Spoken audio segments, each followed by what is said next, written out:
Salut tout le monde, bienvenue au 16e épisode de Finances fondamentales, le podcast d'éducation financière qui se prend pas au sérieux.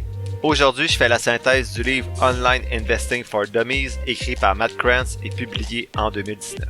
Avant ça, je vous partage un nouveau cas pour illustrer les avantages de l'investissement autonome avec des chiffres à l'appui, soit les miens. Bon podcast!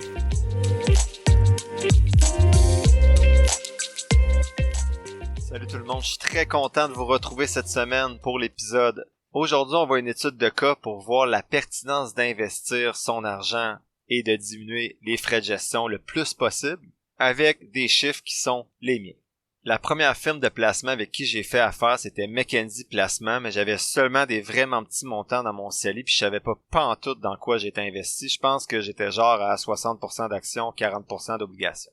Ensuite, j'ai décidé d'aller avec Industrielle Alliance. En fait, j'ai pas décidé grand-chose. C'était un ancien ami à ma blonde qui travaillait pour Industrielle Alliance, donc j'ai posé aucune question. Je suis allé avec Industrielle Alliance. Cet ami-là a vendu ses contrats par la suite à une autre personne. Je me suis retrouvé avec un conseiller que je connaissais pas, mais honnêtement, il était quand même très bon avec Industrielle Alliance. En effet, il m'a au moins amené à être investi 100% en actions et les fonds qu'il me proposait avaient vraiment du sens. Donc, il était investi dans l'indice américain, dans le Nasdaq, dans les marchés émergents et dans des fonds communs de dividendes. Donc, comme je l'ai raconté dans un épisode précédent, il a aussi été correct quand la coupure s'est faite. Il a pas chialé, il a dit c'est correct, je comprends que tu es prêt à investir de façon autonome. Donc, il n'y a pas eu de colère comme c'est le cas des fois chez certains amis que je connais qui ont essayé de rompre leur contrat, en fait leur collaboration avec leur conseiller financier. Je rappelle que c'est toujours mieux de faire affaire avec un conseiller financier que d'avoir peur d'investir et de ne rien faire si c'est ça qui vous retient d'être sur le marché boursier. Au moins, ça vous met les pieds dedans et après, vous allez pouvoir voir à votre rythme est-ce que vous souhaitez aller vers un mode hybride, puis ensuite vers un mode d'investissement autonome si vous le souhaitez. Bon, on en revient à mon cas maintenant. Je vous présente le calcul que j'ai fait qui m'a amené à finalement commencer à poser des questions à mon conseiller financier, des questions qui sont demeurées sans réponse valable. Donc, au moment où j'ai commencé à me poser des questions, j'avais uniquement un CELI chez Industrielle Alliance et j'avais environ 18 000 $ de placés dans ce CELI-là. Je venais de terminer mes lectures pas mal de plusieurs livres, puis je réussissais maintenant à augmenter mon taux d'épargne et je réussissais à mettre 800 $ par mois environ dans mon CELI. Ça, c'est les chiffres de l'époque, ils ont changé depuis, vous l'avez vu dans l'épisode 8, mais je vous rapporte les chiffres avec lesquels j'avais fait le calcul dans le temps. J'avais 4 fonds différents, comme je vous ai dit, indice américain, Nasdaq, marché émergent et dividendes, et en moyenne, en fait, ces 4 fonds-là, les frais de gestion moyens étaient de 2,82%. Je précise également que ces 4 fonds-là étaient reproductibles tels que tels à 100% avec des FNB passifs indiciels. Donc, je pouvais reproduire presque 100% de ces fonds-là en investissant dans un FNB passif indiciel, avec des frais de gestion de 0,08 ou 0,15% environ. Donc, les fonds communs que j'avais à 2,82% sous-performaient en fait tous leurs indices de référence. Quand j'ai fait mon calcul, par contre, j'ai pas calculé la différence de rendement avec les indices, j'ai seulement mis dans la calculatrice les frais de gestion de 2,82%. Donc, le rendement moyen 10 ans des 4 fonds que j'avais était de 5,44%. Si je restais avec eux 30 ans, je me retrouvais dans 30 ans avec 814 000 $. Donc, j'étais très heureux. Ce que j'ai fait, j'ai seulement rajouté les frais de gestion de 2,82% au 5,44% et ça m'a amené dans 30 ans à 1,5 million au lieu de 814 000 $. Donc, juste avec les frais de gestion, je perdais presque la moitié de mon patrimoine familial juste dans mon CELI, sans compter le rendement plus faible non plus des fonds par rapport aux indices de référence. La majorité des livres rapportent justement que les frais de gestion au-delà de 2% peuvent en fait diminuer votre patrimoine familial de 40% sur le long terme. Et parfois même, on voit que ça se rapproche plus du 3%, donc ça peut gruger presque la moitié de votre patrimoine familial. Donc moi, j'ai posé une question simple à mon conseiller. Je lui ai juste demandé pourquoi le fonds commun de placement a des frais de gestion de 2,82%, mais qui bat pas son indice de référence, par exemple, le SP500. J'ai pas eu une réponse valable et je suis parti, mais j'étais à l'aise de partir. J'avais déjà développé en grande partie ma littératie financière. Dans votre cas, je vous dis pas de partir si votre conseiller répond pas bien à vos questions, mais vous pouvez commencer à emmagasiner un autre, ça c'est clair. Donc, vous pouvez lui demander pourquoi vos fonds battent pas les indices de référence. Vous pouvez lui demander à quoi servent les frais de gestion si vous sous-performez constamment les indices de référence. Vous pouvez lui demander quelle est la plus-value de faire affaire avec lui si dans 30 ans, vous perdez la moitié de la valeur de votre patrimoine. Et vous pouvez lui poser la question pourquoi tu peux pas m'aider à investir plutôt dans des FNB indiciels avec des frais de gestion qui sont plus faibles? Est-ce que c'est possible de continuer à collaborer avec toi parce que je trouve que tu m'apportes une plus-value du niveau de la gestion des émotions? Mais est-ce qu'on peut ensemble investir dans des FNB indiciels passifs à 1% de frais au lieu de payer 2,8% pour des fonds communs qui sont finalement aussi passifs que les FNB indiciels? Donc le message à retenir, je veux vraiment pas que vous le compreniez mal, c'est pas de ne pas faire affaire avec des conseillers financiers, mais c'est de poser les bonnes questions avec des chiffres à l'appui. Autant poser ces questions-là quand vous magasinez votre conseiller que quand vous le rencontrez une fois par année ou 2 fois par année pour regarder vos rendements, vos chiffres et ainsi de suite. Si la personne veut pas répondre, a l'air fâchée ou vous dit que si vous lui faites pas confiance, ben vous pouvez partir, ben partez. C'est sa job de vous répondre, puis s'il est écœuré de vous répondre, ben tant pis, vous avez pas à être mal à l'aise, vous partez, c'est votre argent. Donc c'était l'étude de cas aujourd'hui, je voulais juste vous expliquer la logique, pourquoi moi j'en suis venu à investir de façon seule avec les chiffres que j'avais devant moi, les questions que j'ai posées et les questions que vous pouvez poser à votre conseiller. Maintenant, pour le segment synthèse du livre d'aujourd'hui, je vous résume aujourd'hui le livre Online Investing for Dummies, donc l'investissement pour les nuls, écrit par Matt Krantz en 2019. Ce qui est particulier aujourd'hui, c'est qu'on sort des livres sur les bases concernant principalement l'épargne, les fonds d'urgence, les dettes, pour aller davantage vers l'investissement, comme je vous l'ai mentionné en conclusion du dernier épisode. Il y a plusieurs livres que j'ai lus ici et là que j'ai jugés moins intéressants, ou des livres pour lesquels j'avais aucune note de prise, des vidéos YouTube, des podcasts que j'ai écoutés que je vous ai pas nécessairement partagés dans les 15 premiers épisodes parce que j'avais pas de trace de ça. Mais je veux vous dire qu'à ce stade-ci de ma lecture, donc rendu où vous en êtes dans votre écoute, moi, je commençais à comprendre mes habitudes financières, je voyais qu'elles étaient adéquates pour la plupart et que j'étais déjà capable de dégager un bon montant en épargne chaque mois pour pouvoir l'investir. Mais mon Dieu que c'était le néant pour moi ce que je devais faire pour investir en bourse. Donc j'avais des sous, mais je savais pas du tout c'était quoi une action, comment l'acheter. J'étais vraiment perdu dans tout ça. Je connaissais rien pantoute puis je me sentais vraiment nul, c'est pour ça que j'ai lu l'investissement en ligne pour les nuls. En introduction, ce livre-là, c'est vraiment les bases, les trucs et surtout la terminologie pour investir de façon autonome en ligne.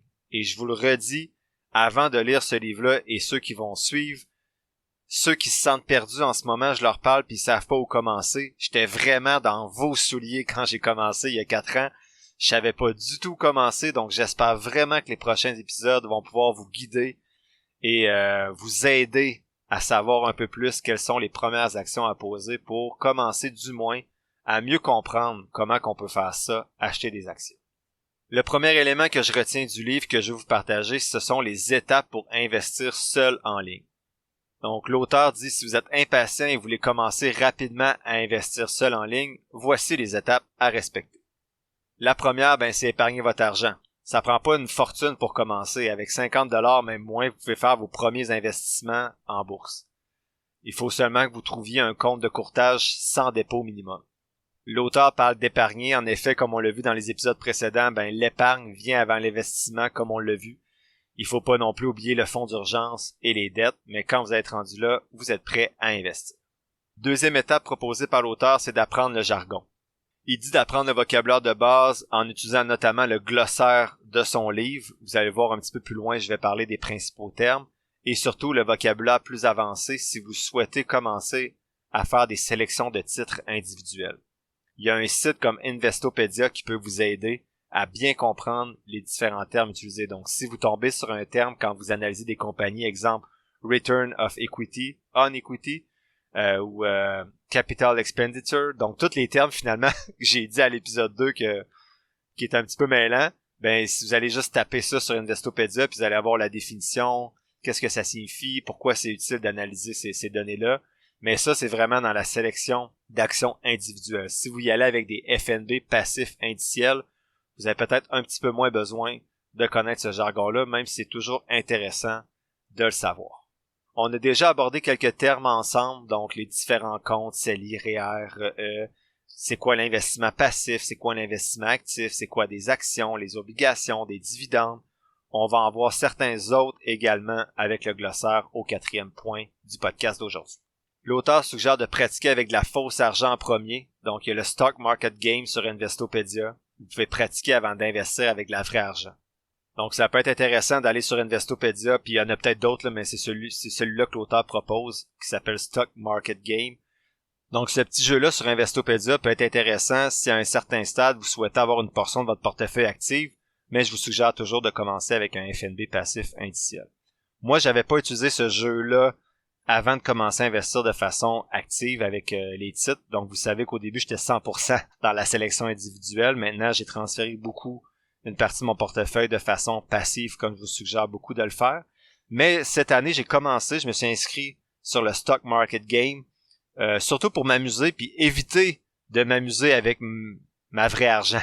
Donc, vu que j'aime ça analyser les compagnies, ben des fois je tombe sur des compagnies, je me dis je la jetterais celle-là, mais je veux pas investir une partie de mon portefeuille nécessairement de façon trop active, donc je vais m'amuser sur le site Investopedia à acheter ces actions-là et ça évite de le faire ou de faire trop de niaiseries avec mon argent à moi. Donc en 2022 sur ce petit jeu-là, j'ai beaucoup battu le marché. Mais dans mon compte personnel, la partie active de mon portefeuille a perdu par rapport au marché, comme quoi c'est toujours plus facile avec de la fausse argent, mais ça vous permet de mieux comprendre le fonctionnement de vendre, acheter des titres, quand vendre, quand acheter, c'est quoi les émotions un peu reliées à ça. Vous pouvez même tester l'investissement passif pour voir le temps que ça vous prendrait et vos rendements. Donc, vous pouvez dire, je vais sur Investopedia, j'achète XQT une fois par mois, puis vous allez voir, finalement, ça m'a pris 2-3 minutes. Vous allez vous rendre compte que c'est pas si compliqué que ça. Ce qui est compliqué, je le rappelle, c'est quand c'est de la vraie argent, c'est de gérer les émotions. L'auteur mentionne qu'une fois que vous êtes à l'aise, il faut choisir sa plateforme de courtage. Donc, il mentionne de choisir une plateforme qui répond à vos besoins. Il va pas beaucoup plus loin, en fait, dans le détail, puis moi, je peux pas vous aider. Je suis allé directement avec Disnat parce que mes comptes étaient chez Desjardins, puis il y avait $0 de frais de transaction et aucun autre frais si j'avais des comptes enregistrés avec un certain montant. Donc, moi, j'ai pas fait de recherche là-dessus. Il y a plusieurs personnes qui m'ont écrit par Messenger pour savoir pourquoi j'avais choisi Disnat, c'était quoi le meilleur compte de courtage, et je leur ai dit faites vos devoirs et partagez-moi vos résultats. Je pourrais les partager sur le podcast, mais moi j'avais juste choisi Disnat pour des raisons de simplicité. Il y a des plateformes qui sont mieux pour du trading, donc les gens qui achètent, qui vendent dans la journée même, mais c'est pas ma stratégie à moi. Par exemple, avec mon Disnat, il y a un formulaire pour transférer mes fonds. Donc, c'est un petit peu plus compliqué pour le régime épargne-études enregistré, mais sinon, j'avais juste à créer un compte sur leur site. Je créais un compte REER, un compte CELI, puis un compte comptant. Et ensuite, je remplissais les formulaires de transfert, puis ça prenait quelques jours pour que l'argent passe d'Industriel Alliance à Disnat. C'était super simple. Les 2-3 premières fois, honnêtement, que j'ai utilisé Disnat, il a fallu que je jase au téléphone un peu avec une personne, surtout pour ce qui est de la conversion de l'argent canadien en argent US, ça prenait un petit délai puis j'étais pas conscient de ce délai-là. Mais après ces 2-3 appels-là, c'était correct, puis moi je fais juste vraiment la base là sur Disnat, j'ai investi une fois par mois, donc c'est pas compliqué, puis honnêtement, les fois que j'ai appelé le service à la clientèle, j'avais rien à redire. Donc c'est vraiment pas de la pub. Je vous suggère pas de prendre Disnat plus que d'autres choses, mais moi je suis avec ça fonctionne bien, mais j'ai pas testé non plus d'autres plateformes.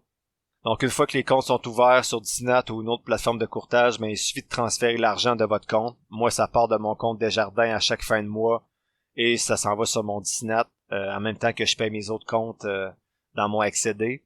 Ma conjointe, elle, c'est automatique. À chaque semaine, il y a un montant qui quitte son compte Desjardins pour aller dans son compte de courtage Disnat. Elle a rempli un formulaire de virement automatique et ça s'est fait rapidement.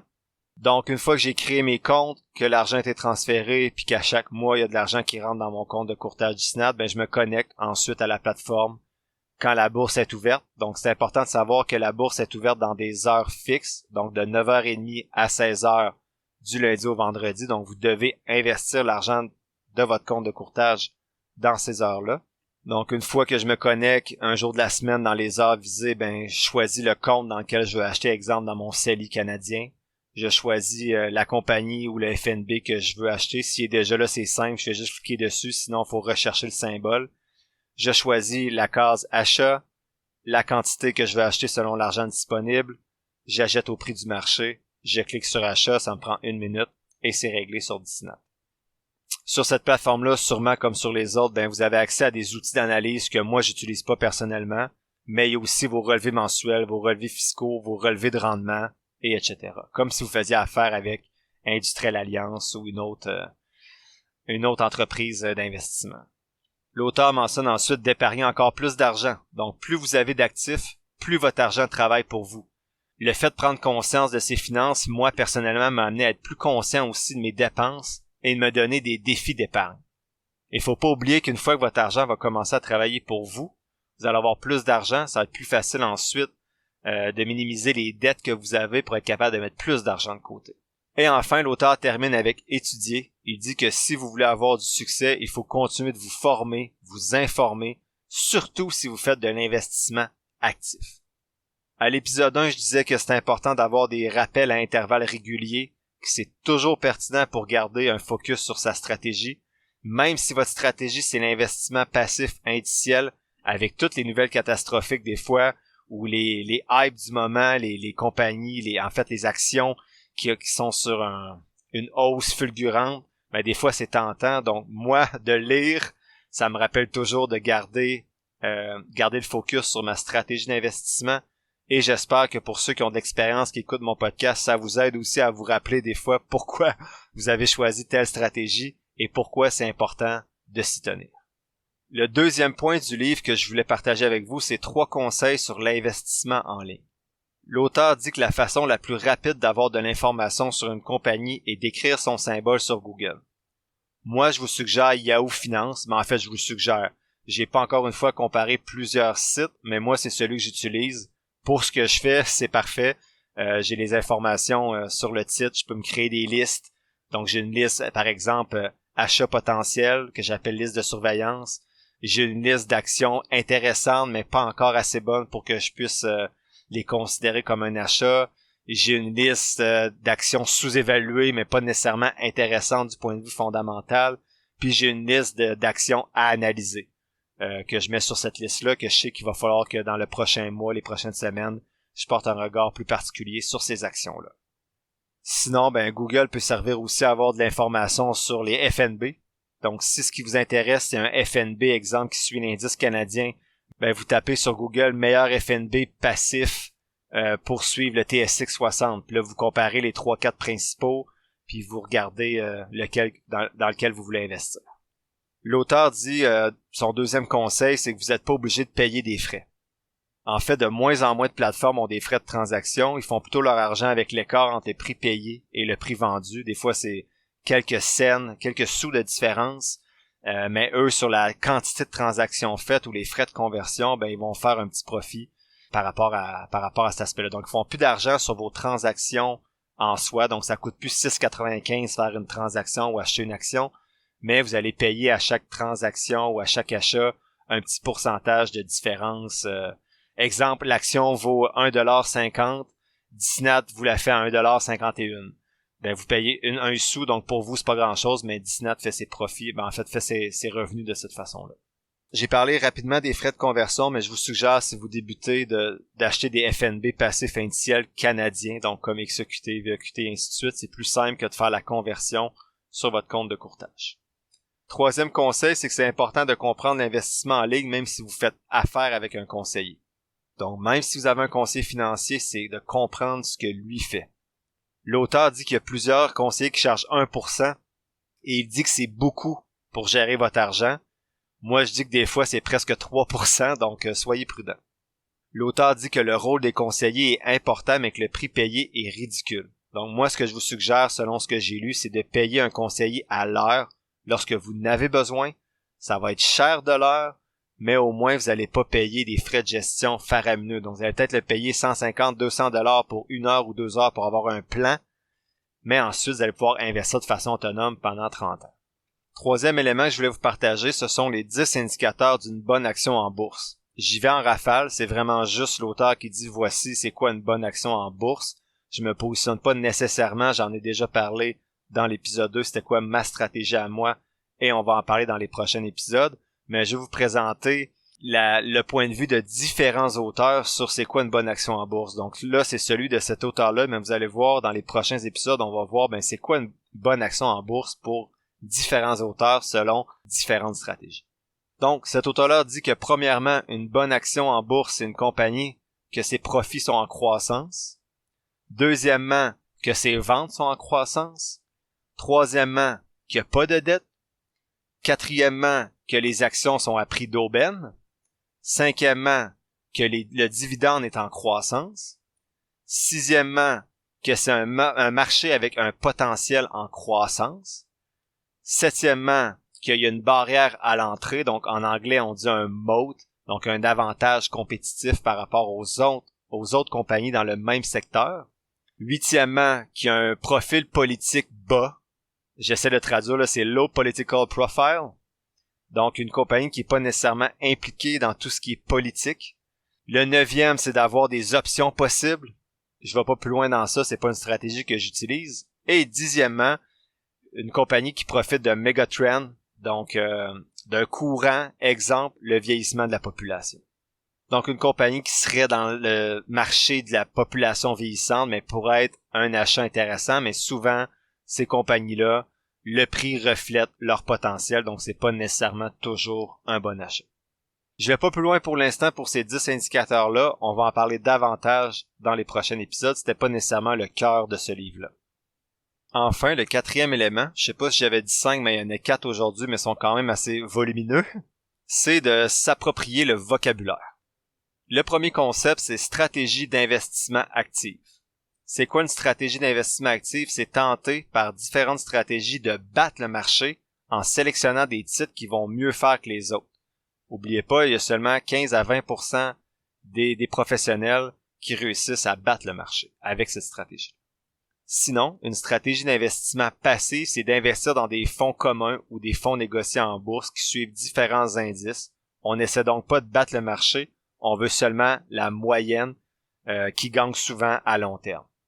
Investir de façon passive, ça signifie aussi des gens qui vont acheter une action pour la garder à long terme. Donc, passif, c'est pas juste des FNB, c'est aussi quelqu'un, exemple, qui achète Google et qui va le garder pendant 35 ans. Sinon, l'auteur fait la différence entre fonds communs et fonds négociés en bourse qui, selon lui, les principes sont les mêmes. C'est plusieurs actions diversifiées automatiquement dans un panier, mais un FNB, c'est comme une action. Vous pouvez la vendre et l'acheter n'importe quand dans les heures de la bourse. Un fonds commun de placement, habituellement, c'est géré par un professionnel avec des frais de gestion élevés. Comme investisseur autonome, vous irez plutôt vers des fonds négociés en bourse avec des frais de gestion bas et achetés à partir de votre compte de courtage. Sinon, des obligations, des bonds en anglais. Les obligations sont des certificats émis par le gouvernement ou par des compagnies. Le rendement va être différent selon la qualité et la durée. En gros, tu prêtes 10 000 $ par exemple à une compagnie en te faisant promettre de recevoir 3% chaque année pendant 5 ans. Et à la fin, il te redonne ton 10 000 $. Donc, tu as reçu 300 $ par année pendant 5 ans et à la fin, tu retrouves ton 10 000 $. C'est beaucoup plus sécuritaire, mais les rendements souvent sont moins élevés qu'à la bourse parce que le risque est moins grand. Ça, c'est historiquement. On ne sait pas si dans le futur, les obligations vont pas plus ou moins bien performer que les actions. Les obligations peuvent permettre de diminuer la volatilité si vous avez des projets peut-être à moyen terme ou d'avoir un revenu plus fixe qu'avec les actions pour lesquelles, s'il n'y a pas de dividende, vous faites seulement du profit quand vous vendez l'action. Alors que les obligations, vous recevez un revenu quand même à chaque mois ou à chaque 3 mois. Ici, je me positionne rapidement. Les obligations ne font pas partie personnellement de ma stratégie d'investissement, mais plus je vais m'approcher de la retraite, pardonnez-moi, plus peut-être ça va occuper une partie plus grande qu'actuellement dans mon portefeuille. Les actions, les stocks en anglais, c'est les parts d'une compagnie qui peuvent être revendues. Ça permet de profiter de la croissance de la compagnie ou des dividendes, comme je vous avais dit dans l'épisode précédent. L'analyse fondamentale, c'est quoi? C'est une analyse basée sur les fondements de la compagnie, donc sa croissance, ses dettes, ses profits. On essaie donc de voir quelle compagnie est solide et quelle compagnie a un potentiel de croissance. Une autre stratégie, l'analyse de valeur, c'est une analyse basée sur la sous-évaluation d'un titre. On va donc pas acheter un titre nécessairement parce que c'est une bonne compagnie, mais parce qu'on juge que la compagnie est sous-évaluée ou qu'elle possède autant d'argent dans ses coffres que ce qu'on va payer pour l'action. En Chine, actuellement, il y a beaucoup d'actions, lorsque je les analyse, qu'ils ont autant d'argent par action que le prix de l'action. Donc, exemple, j'achète une compagnie X à 20$, mais si la compagnie fait faillite demain, je reçois 20$ pour mon action, donc le risque est plus petit, mais le risque n'est pas inexistant parce qu'on est en Chine et là-bas, la législation est un peu différente qu'ici en Amérique du Nord. J'ai parlé de la Chine, mais c'est vraiment pas un domaine d'expertise. C'est pour ça que j'investis pas beaucoup dans mes titres individuels dans ce pays-là, même si les analyses fondamentales montrent et les analyses de valeur aussi montrent que ces titres-là sont actuellement à des prix qui semblent intéressants. L'analyse technique, c'est une analyse basée sur le mouvement du prix des actions, donc c'est une analyse plus graphique, c'est plus complexe et c'est souvent la vision qu'on a de la bourse avec des personnes qui ont 3-4 écrans avec plein de graphiques. C'est pas ma méthode, je la trouve trop énergivore pour les rendements réels. Si certaines personnes gagnent, les études montrent que la majorité vont perdre avec ce type d'approche-là. À entendre des gens sur les différentes pages que je fréquente sur Facebook, sur l'investissement, il semble que tout le monde gagne. Pourtant, dans un marché sain, boursier, il y en a qui gagnent, il y en a qui perdent, mais sur Facebook, tout le monde gagne. Un indice boursier, c'est quoi? C'est un panier d'actions ou autre, ça peut être un panier d'obligations, qui permet de représenter un certain marché ou un style d'investissement. Le plus connu que j'ai nommé quelques fois ici, c'est le S&P 500 et le Nasdaq. Ici au Canada, on a le TSX, mais on peut avoir un indice pour pratiquement n'importe quoi. Donc, ça permet de comparer son rendement et de suivre les marchés plus facilement. Donc, si vous faites de la sélection individuelle de titres, puis que vous faites un rendement de 7% dans une année, puis vous vous rendez compte que le S&P 500 a fait 11%, ben vous vous dites peut-être que je me suis compliqué la vie pour rien, mais si vous battez l'indice de référence S&P 500 de 3-4% chaque année, ce qui est très difficile à faire, ben ça veut dire peut-être que votre stratégie finalement vaut la peine d'être mise en place. Si vous commencez à lire, vous allez peut-être voir aussi les termes small cap et large cap. Ça veut dire petite capitalisation ou grande capitalisation. Donc ça, c'est juste la valeur en termes d'argent de la compagnie. Souvent, les grosses compagnies, les grosses capitalisations qu'on appelle les blue chips, ben c'est des compagnies qui ont souvent plus fait leurs preuves, qui sont un peu plus stables habituellement et qui ont donc moins de volatilité et de risque. Vous allez peut-être entendre, si vous commencez à lire les expressions bear et bull market. Donc, un bear market, un marché ours, qu'on pourrait dire, c'est lorsque les prix des actions descendent, alors qu'un bull market, un marché taureau, c'est l'inverse, c'est quand le sentiment des gens est plutôt positif et que ça va faire monter le prix des actions. Donc, dans un bear market, les gens retirent leurs billes, vendent leurs actions, et souvent dans un bull market, ben, c'est que les gens achètent des actions, rajoutent du capital dans le marché boursier. Enfin, le dernier concept abordé par l'auteur, c'est la notion de gain en intérêt, gain en dividende ou gain en capital. C'est 3 façons de faire de l'argent. Lequel est le plus avantageux fiscalement et dans quoi investir? Je me suis posé la question. Donc j'ai triché un petit peu ici, je me suis inspiré du blog Retraite 101, qui est un excellent blog pour répondre à cette question-là. Donc, un revenu d'intérêt, ça correspond aux intérêts gagnés sur des contrats de placement comme des CPG, des certificats de placement garantis, des obligations, comme on a vu tantôt, des titres de marché monétaire, ainsi de suite. Donc, les revenus d'intérêt sont imposés à 100% selon votre taux marginal d'imposition le plus élevé. Donc, exemple, avec un placement, Monsieur X a généré un impressionnant revenu d'intérêt de 75$. Donc, il doit payer 37,11$ d'impôt sur ce 75$-là. Je vais arrondir pour les prochains chiffres. Donc, il paye 27-28$ environ d'impôt sur son 75$. Son revenu net après impôt est donc de 47$ environ. Donc, sur un 75$ en revenu d'intérêt, il lui reste 47$ dans ses poches. Les revenus d'intérêt ne sont pas imposés dans le REER ou le CELI. Sinon, le gain en capital, on l'a vu, quand les actions ou les compagnies en bourse génèrent des profits, elles peuvent distribuer les profits à leurs actionnaires sous forme de dividendes. C'est un peu plus compliqué selon la provenance du dividende. Il y a certains dividendes qui vont être admissibles ou non. Il y en a qui vont être retenus de 15% dans le CELI ou le régime par étude et pas dans le REER. Donc, exemple, si vous investissez aux États-Unis avec votre CELI, vos dividendes vont être imposés à 15%, mais pas si vous investissez dans votre CELI au Canada. Et même chose pour le REER au Canada, c'est pas investi, mais pas non plus aux États-Unis. Donc ça, c'est un petit peu plus complexe. Je vous laisse ça là-dessus si ça vous intéresse, mais sachez que les dividendes peuvent être imposés dans les comptes non enregistrés. Donc, si vous recevez un dividende de 340 $, ce qui va vous rester net dans les poches après l'imposition de 15 $ du dividende, c'est environ 236 $. Le troisième type de gain, c'est le gain en capital qui est réalisé lorsque vous vendez un placement, une action par exemple ou un FNB, à un prix plus élevé que le prix d'achat. Donc, vous achetez une action à 30 $, vous la vendez à 50 $, vous venez de réaliser un gain de 20 $ par action en capital. L'inverse est aussi vrai. Vous pouvez faire une perte en capital lorsque vous vendez un placement plus bas que le prix que vous l'avez acheté. La différence entre le prix de vente et le prix d'achat, c'est un revenu imposable selon votre taux d'imposition marginal le plus élevé. Cependant, le gain en capital bénéficie d'un traitement fiscal avantageux. Donc, en effet, il y a seulement 50% de ce gain-là qui va être imposable.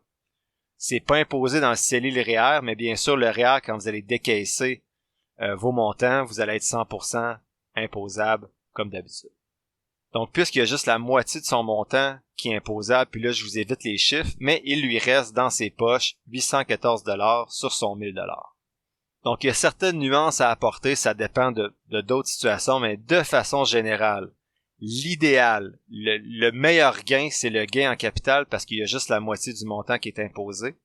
Ensuite, c'est le dividende qui est admissible parce qu'il est imposé seulement à 15%. Et ensuite, c'est le revenu d'intérêt parce qu'il est imposé selon votre taux d'imposition marginal le plus élevé. Donc, si on doit prioriser des actions, l'idéal, c'est d'avoir des gains en capital. Donc, on va cibler des actions qu'on croit qui peuvent avoir une certaine croissance pendant plusieurs années. Ensuite, des actions à dividendes. Et ce qui est moins intéressant, c'est des obligations ou votre argent dans votre compte épargne qui vous donne des revenus d'intérêt qui sont imposables à 100%. Je suis vraiment pas un expert dans tout ce que je viens de vous dire là sur intérêt, dividendes et gains en capital. Je vous ai résumé ce que j'ai lu sur le blog de Retraite 101. J'espère que c'était clair, mais sinon, au moins, vous savez maintenant en fait qu'il existe 3 types de gains différents, puis ça peut vous permettre d'aller lire de façon plus précise sur ces 3 types de gains-là, si vous le souhaitez. Donc, prenez pas ce que je viens de vous dire comme la vérité absolue. Prenez ça avec un grain de sel, c'est pas mon expertise, je faisais juste rapporter des propos. S'il y en a qui ont des nuances à apporter, écrivez-moi, ça va me faire plaisir de les apporter dans un épisode subséquent.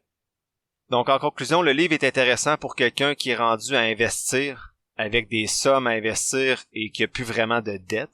Ça permet d'éliminer un certain brouillard sur l'investissement autonome. Donc, avant ce livre-là, c'était vraiment incompréhensible pour moi, ce monde-là. Et après, je me suis dit, crime, finalement, c'est peut-être accessible pour un idiot financier comme moi. Le livre va pas trop loin. Il a quand même fallu que je m'approprie ma plateforme de courtage au début parce que toutes les plateformes sont différentes, mais ça permet quand même de voir c'est quoi les premières étapes à respecter pour réussir à investir. Le livre se lit bien, honnêtement. Il y a beaucoup de sections qui sont super bien identifiées. Moi, personnellement, j'en ai sauté plusieurs que je jugeais moins intéressantes, donc ça permet de pas nécessairement lire les 400 pages, mais de se concentrer sur une centaine de pages qu'on juge plus intéressantes.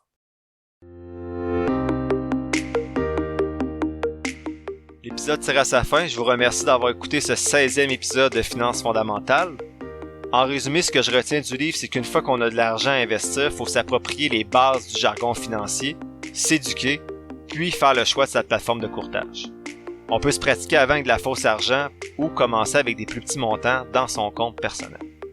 Ensuite, une fois que vous êtes à l'aise, vous pouvez commencer à épargner de plus en plus et investir de plus gros montants, toujours en continuant de développer votre littératie financière. Dans le prochain épisode, on est encore idiot, donc je vais faire la synthèse Investing for Dummies, donc l'investissement pour les nuls, mais cette fois-ci pas en ligne, qui a été écrit par Eric Tyson. On continue donc dans la même direction avec l'investissement plus autonome. Ceux qui sont intéressés, je vais partager cette semaine sur la page Facebook de Finances fondamentales un tableau synthèse de 3 compagnies analysées en bourse avec mon outil, soit T. Rowe Price Group, T-R-O-W, Alphabet, donc Google, G-O-O-G, et Taiwan Semiconductor, TSM. Si vous avez apprécié l'épisode d'aujourd'hui, il y a 3 choses que vous pouvez faire pour m'aider à continuer le podcast comme chaque semaine. soit vous abonner au podcast et à la page Facebook de Finances fondamentales et me laisser un avis positif, partager l'épisode avec des gens de votre entourage qui pourraient être intéressés, et enfin m'écrire à financefondamentales@gmail.com ou sur la page Facebook de Finances fondamentales qui apparaît dans la description de l'épisode pour me poser vos questions ou me faire vos demandes spéciales afin de nourrir les futurs épisodes. N'oubliez pas que je suis pas un expert ou un gourou de la finance, juste un gars qui trippe un peu trop et qui partage ce qu'il apprend. Prenez pas ce que je dis pour du cash ou comme une recommandation d'achat, faites toujours vos propres recherches. Sur ce, merci encore pour votre écoute et on se dit à la semaine prochaine pour le 17e épisode de Finances fondamentales.